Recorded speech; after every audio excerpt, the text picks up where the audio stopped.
हिंदू धर्म की रीति है, बेटी की विदाई में 4 चीजें नहीं दी जाती। आप लोगों को तो मालूम होगा, बेटी की विदाई में 4 चीजें नहीं देते। पहली झाड़ू, दूसरी सुई, तीसरी चलनी और चौथी अचार की बरनी। बेटी की विदाई में नहीं देते, 4 चीजें नहीं देते। वो अब दुनिया के लोगों को ये भले आलसी लोग हो गए तो बहू से कह देते तेरी माँ बहुत अच्छा अचार बनाती है, जरा बनवा के लिया। भले वो क्यों, क्योंकि घर में कौन बनाए, तो बहू से कह दिया तेरी माँ बहुत अच्छा अचार बनाती है, लेकर आ जाना। तो बहू तुरंत घर जाती है मायके और मम्मी से कहती मम्मी अगर अचार डाल रही है तो मेरा भी डाल देना, मेरी भी एक बरनी पहुंचा देना। पर शास्त्र रीति कहती है अगर बेटी के घर में अचार भेजा जाता है तो उस बेटी को घर में सम्मान नहीं मिल पाता है। जो बेटी अचार मायके से लाती हो उस बेटी को कभी घर में ससुराल में सम्मान नहीं मिलता, उसका यश अपने आप समाप्त हो जाता। वो किसी के लिए कितना ही कुछ कर लेगी फिर भी उसको यश नहीं मिलेगा।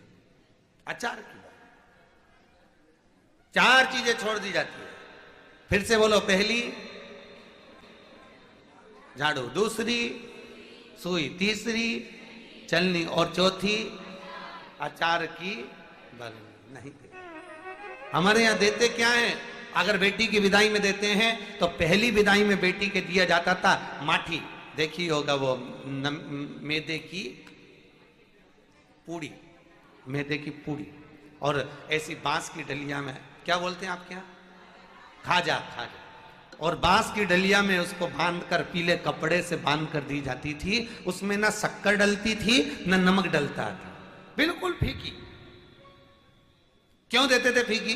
क्योंकि लड़की वाले जब माठी बांध कर देते थे, खाजा बांध कर देते थे, तो ये कहकर देते थे कि हमने हमारी बेटी एकदम फीकी भेजी है, अब तुम इसमें चाहे नमक भर लो, इसमें चाहे तुम शक्कर भर लो, ये तुम्हारे ऊपर, हमने तो दे दी है, हमने तो प्रदान कर दिया, ये आपके ऊपर, आप कैसे रखें, ये आपकी मर्जी है महाराज। अब बेटी को कैसे रखना है ये आपके ऊपर है। इसलिए भगवान की भक्ति का मूल तात्विक सुख परमात्मा की शरणागति है कि मेरे सिर पर महाराज 4 चीजें बेटी को नहीं देनी, शास्त्र झाड़ू, सुई, चलनी, अचार की बात न दीजिए। उसके जीवन में मिठास रहे, उसके जीवन में सुख रहे। आप अपनी बेटी से कितना भी स्नेह करो, मना नहीं है, खूब प्रेम करो अपनी बेटी से, मना नहीं है। दुनिया का सारा ठाट बेटियों को दीजिए, पर हिंदू धर्म में 4 चीजें वर्जित है, इसलिए वो ना दीजिए, ना दीजिए। दुनिया का सब सामान दे तो रहे, सब कुछ दिया,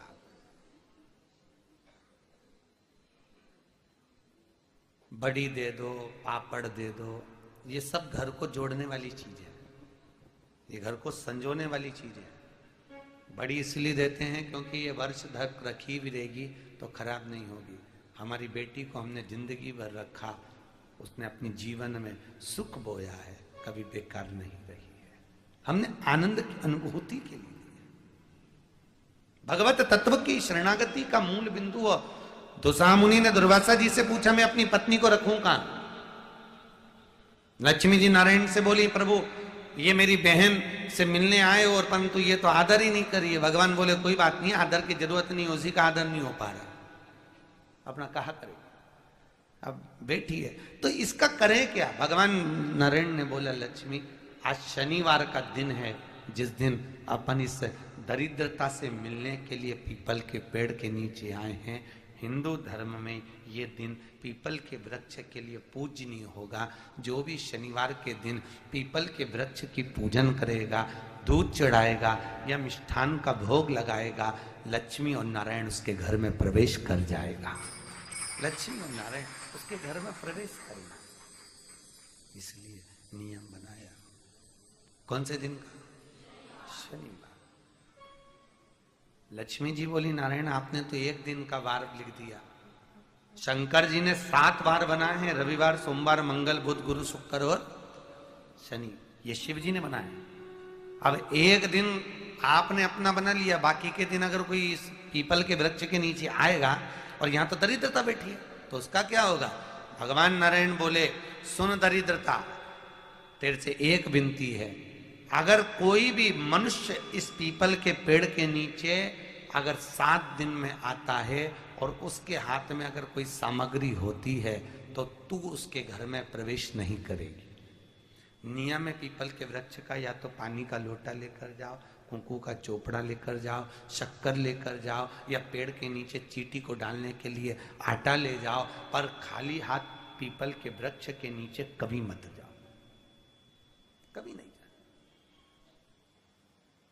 खाली हाथ जाओगे तो दरिद्रता तुम्हारे घर में प्रवेश करेगी। दरिद्रता उठकर खड़ी होकर बोली, नारायण तुमने अपनी मनमानी करी है, एक दिन मुझे भी मेरा चाहिए। भगवान ने कहा, बोल कौन सा दिन चाहिए? दरिद्रता कहती है, रविवार के दिन इस पीपल के वृक्ष के नीचे मैं दिन भर नृत्य करूं, इसमें रहूं, और जो यहां आए रविवार को मैं उसके घर में प्रवेश करूं। भगवान ने कहा, ठीक है। दरिद्रता, रविवार का दिन एक ऐसा दिन रहेगा जिस दिन तू इस पीपल के वृक्ष के नीचे नृत्य करेगी, और जो आएगा इस पीपल के वृक्ष के नीचे तो उसके साथ प्रवेश करेगी। मैंने तुझे वर दिया।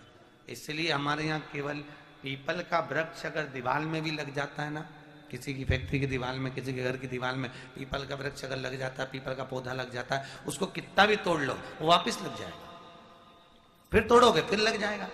अगर पीपल के पौधे को तोड़ना है तो केवल रविवार का दिन एक नींबू, एक मिर्ची और बमूल का कांटा, ये 3 चीजें रखने के बाद में आधे घंटे बाद रविवार के दिन पीपल के पेड़ को उखाड़ कर फेंक दो। दूसरी बार कभी पीपल दीवार में लगता ही नहीं, कभी नहीं लग सकता। केवल एक रविवार का, केवल एक संडे, इतवार को।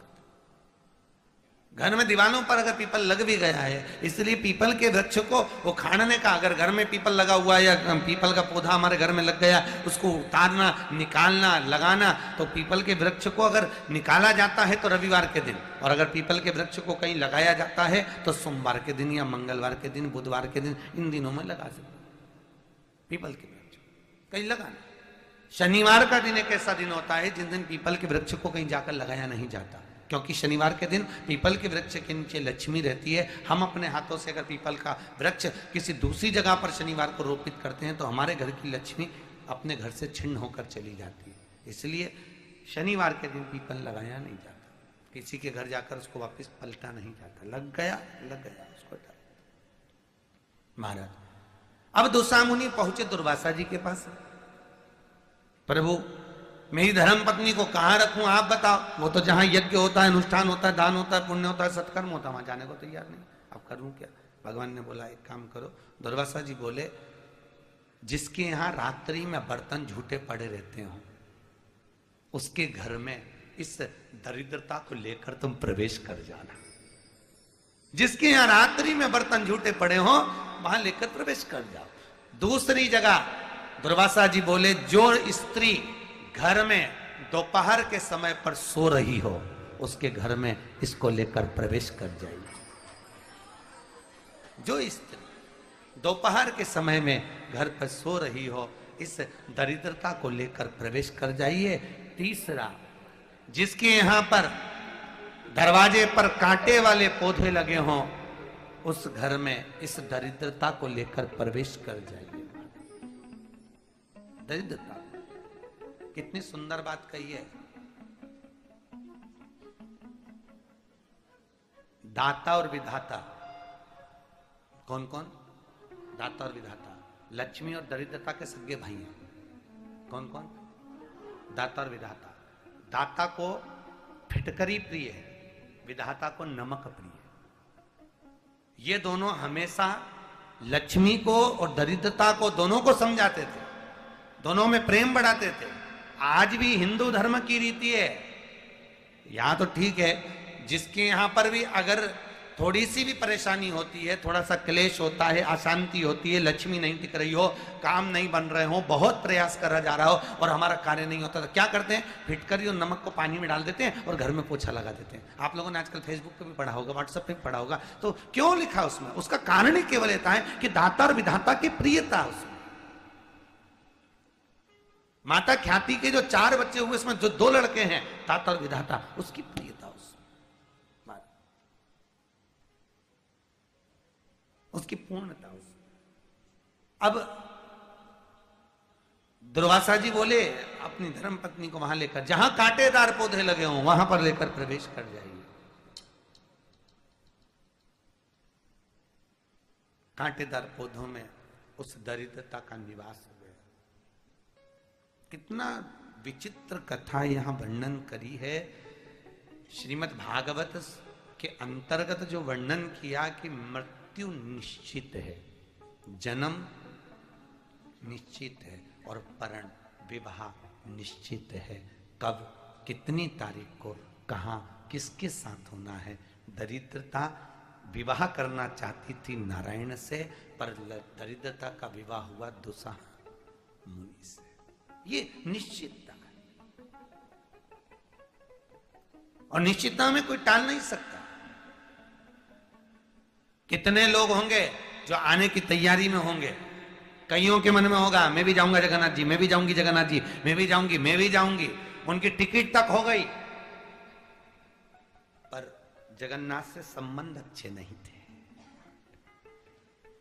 कथा में, तीर्थ में, आप होटल में तो कोई भी जा सकता है, कहीं एंजॉय करने कोई भी जा सकता है, पर तीर्थ वही जाता है जिसके संबंध मेरे जगन्नाथ से प्रिय होते हैं, जिसके